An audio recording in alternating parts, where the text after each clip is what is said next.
అందరికీ నమస్కారము. జీవిత సత్యాన్ని తెలిపే కొన్ని మాటలు మీతో షేర్ చేయదలుచుకున్నాను ఈరోజు.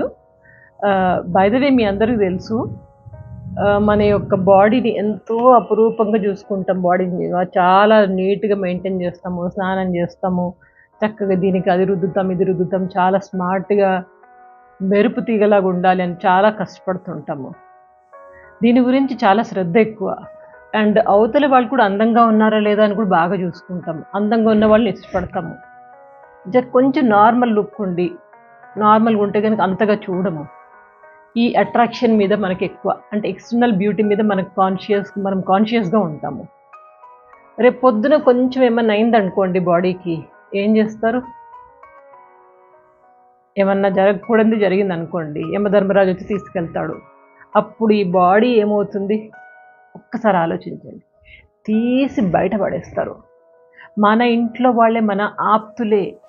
కొన్ని గంటల సమయం అయిందంటే చాలు భయపడిపోయి వెంటనే దాన్ని తీసుకెళ్ళి బయట బరియల్ గ్రౌండ్ కానీ, క్రిమేషన్ గ్రౌండ్ కానీ తీసుకెళ్ళేదాకా ఎవ్వరూ ఊరుకోరు.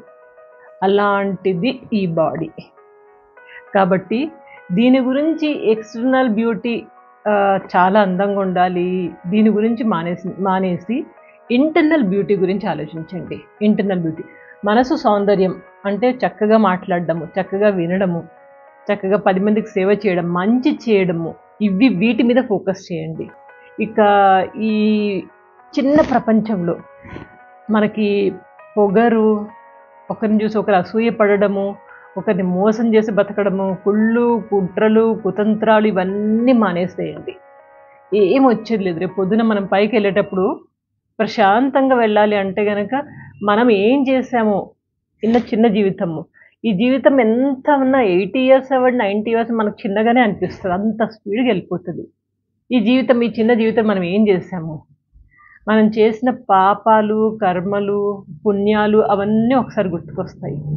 మనకి రీప్లే బటన్ ఉండదు కదా, మళ్ళీ వెనక్కి వెళ్ళలేము, ఏమి చేయలేము. సో కాబట్టి ఈ చిన్న జీవితంలో మంచిని మాట్లాడడం, మంచి పనులు చేయడం, అవతల వాళ్ళకి సహాయం చేయడం, ఇది చాలా ఇంపార్టెంట్. ఇవే గుర్తుపెట్టుకోండి.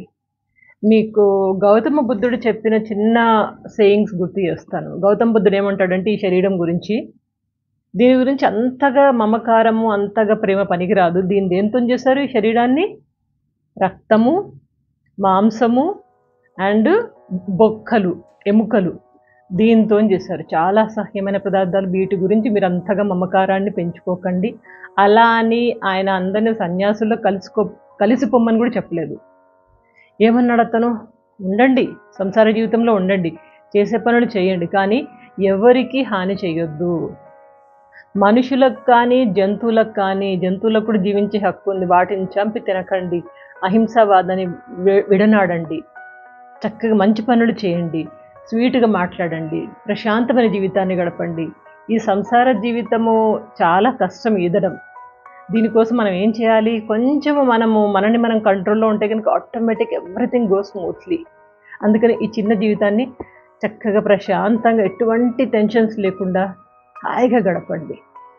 ఏమంటారు? ఒక్కసారి ఆలోచించండి. తెలుసు మనకు అన్నీ, నేను ఇప్పుడు చెప్పింది మీకు తెలీదా? తెలుసు. కాకపోతే ఎవరైనా చెప్తే మనకి అరే అవును కదా, ఇలా ఉంటే బాగుంటుంది, ఇలా ఉంటుంది.